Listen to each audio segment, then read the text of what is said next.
I thank the honourable guests for their speech, and I now look to Peter Tatchell to continue the opposition case. Thank you.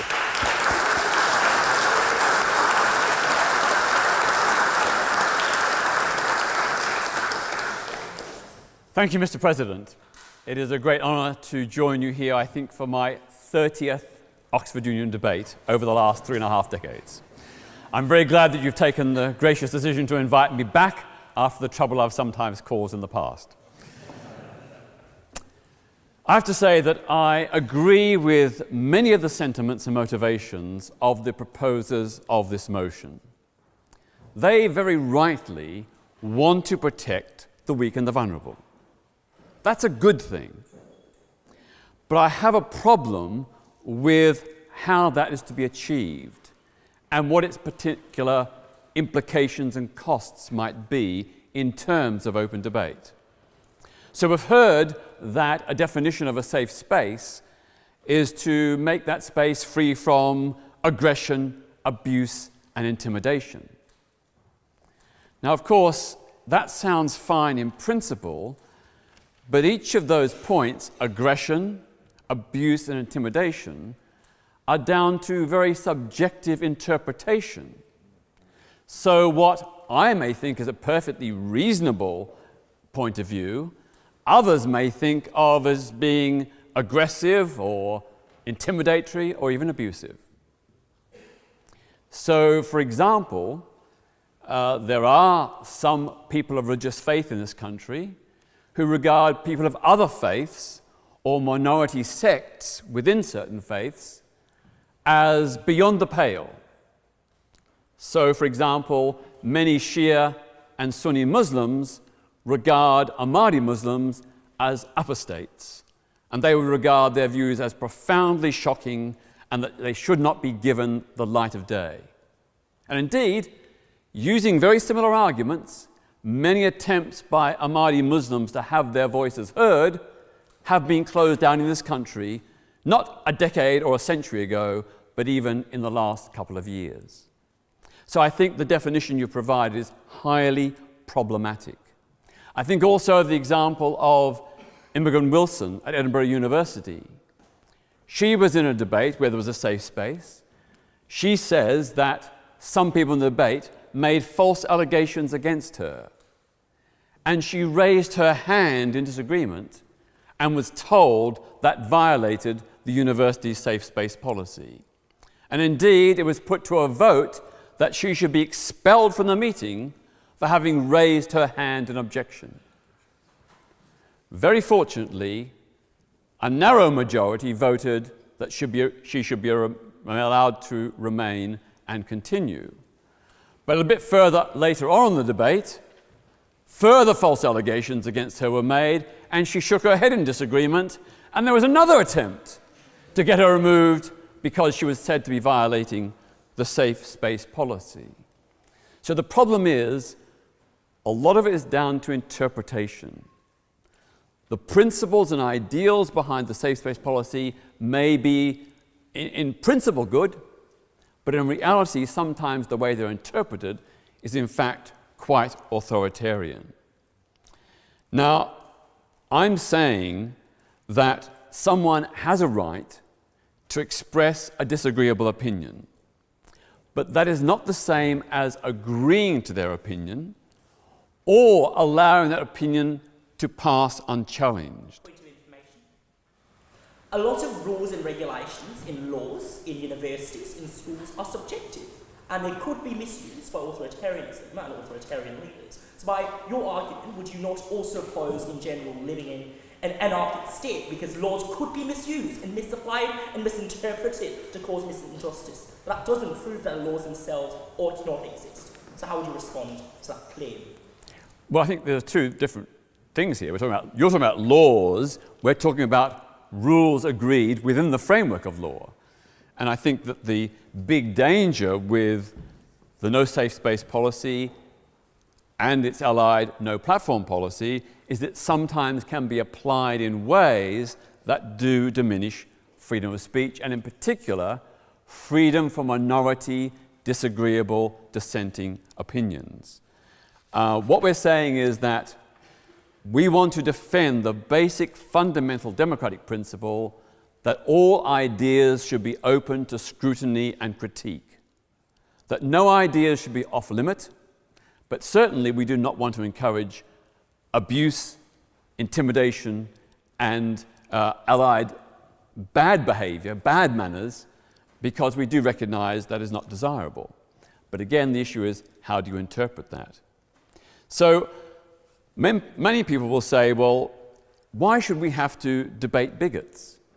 Well, no one's saying you have to debate them, but I think overall, debating bigots is the most effective way to deal with them and debunk them.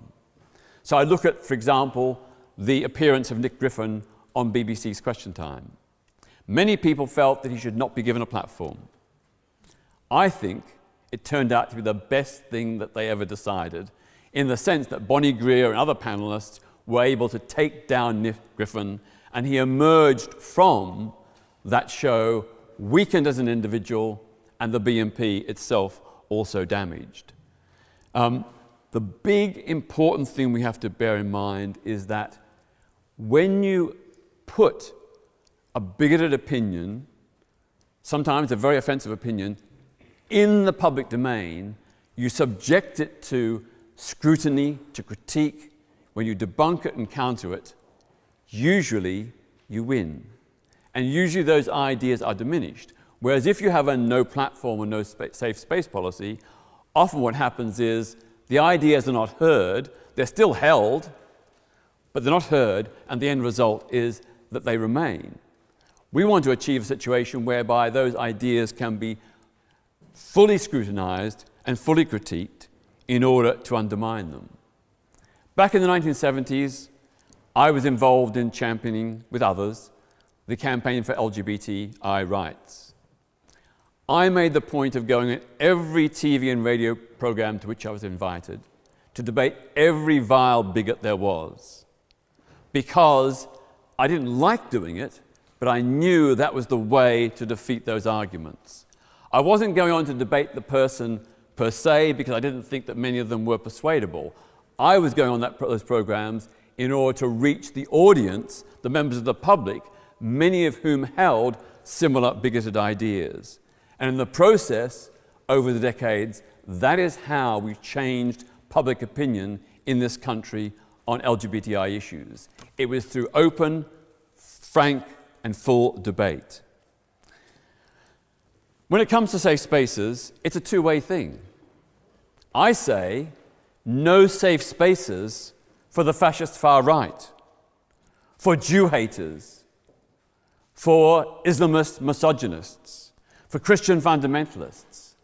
I don't believe they should have the protection of safe spaces, because they are given by a safe space a get out. They can claim their safe space and put themselves beyond critique and challenge.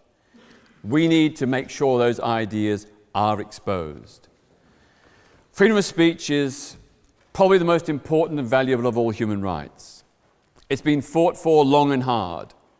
Many people did, when they began their ideas, their controversial ideas, people like Galileo Galilei, Charles Darwin, Mary Wollstonecraft, Karl Marx, and many others, they all caused profound offense in their day.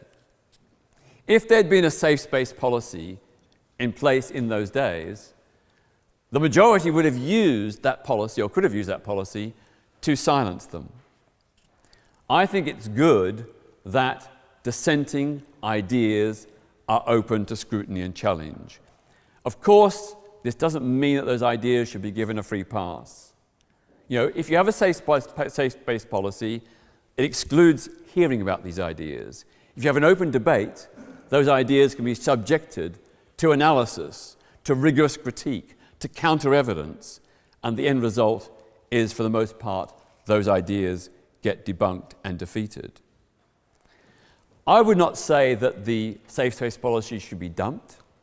It's just that I don't agree with the motion which says this House believes a university must be a safe space.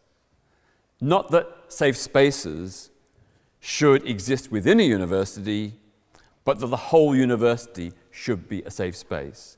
That is a step far, far too wide. I think that there are legitimate circumstances where safe spaces can be justified. So I don't think it's right in any debate that somebody makes false, damaging allegations against another person, accusing them of being a rapist or a tax fraudster, for example. I don't think it's legitimate when people engage in threats, harassment, or the endorsement of violence. You know, that is not free speech. That is an abuse of free speech. I agree with the proposition at that one level. But what we've often seen, too often we've seen, is that sometimes these policies are abused. So, for example, at Warwick University Student Union, they initially banned the Iranian communist and feminist Maryam Namazi from speaking to the atheist, secularist and humanist society, citing safe space and no platform policies. Likewise, soon afterwards at Goldsmiths College, the Islamic Society tried, but thankfully failed, to invoke the safe space policy to cancel Maryam Namazi's talk, claiming falsely that she was anti-Muslim. So we really do need to get things right. And I think, on balance, we need to err on the side of free and open debate, which is the hallmark of a free society. Thank you.